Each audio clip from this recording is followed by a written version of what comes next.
The uncertainty triggered a new wave of betting. Business activity dwindled. The impeachers urged citizens to press their senators to convict. Great danger to the peace of the country warned a telegram sent to Republicans around the country.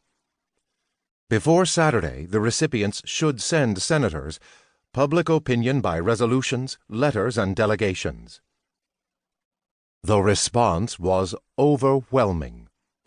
A perfect avalanche of telegrams, according to the Baltimore Sun, fell on those favoring acquittal, or deemed doubtful.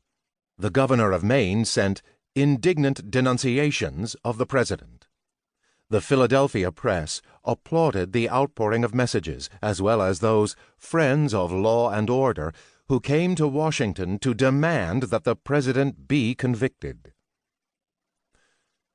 Though calumny still occasionally rained down on the initial Republican defectors, Fessenden of Maine, Grimes of Iowa, and Trumbull of Illinois, most concern focused on 4 additional senators deemed likely to defect. These last 4 could provide the votes that would keep the president in office for another 10 months. Republicans had to dissuade at least one of them from acquitting the great criminal. Fowler of Tennessee, written off a week earlier as pro-Johnson, drew fresh attention. Republicans recalled anew that Fowler had advocated impeaching Johnson before the debacle at the War Department. How could Fowler have changed his view after the Lorenzo Thomas fiasco, which created even greater reason to remove the president? The Tennessee General Assembly adopted resolutions supporting conviction.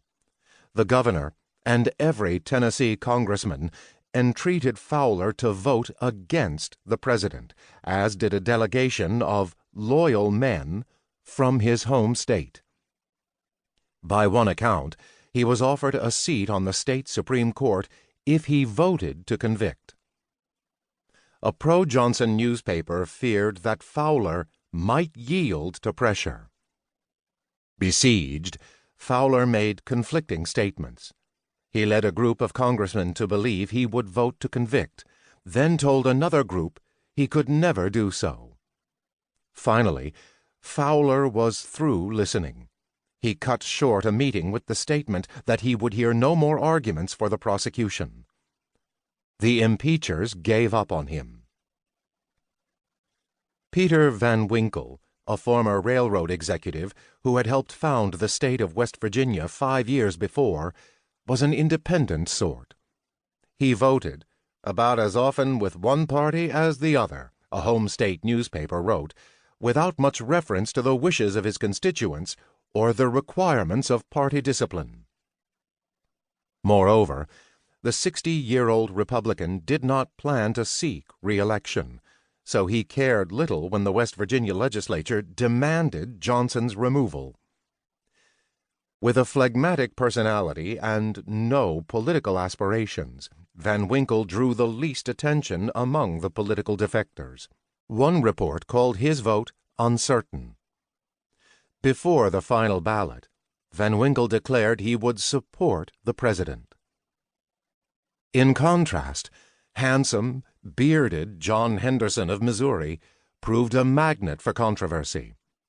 Then 42 years old, Henderson had been orphaned at 10, though he inherited enough wealth to secure an education.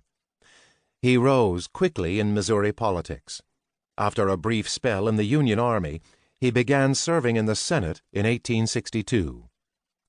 Henderson often voted with the radicals and supported black suffrage, yet maintained cordial relations with President Johnson. While Evarts and Bingham were delivering their gargantuan closing arguments, Henderson made time for romance. In the first week of May, he announced his engagement to Mary Foote of upstate New York. His fiancée came from a family of prominent Democrats. Her father, Elisha Cook, would soon be a candidate to head the Patent Office, no doubt with support from his prospective son-in-law. Indeed, political Washington cynically assessed the blending of love and impeachment. The vote of Henderson of Missouri is relied upon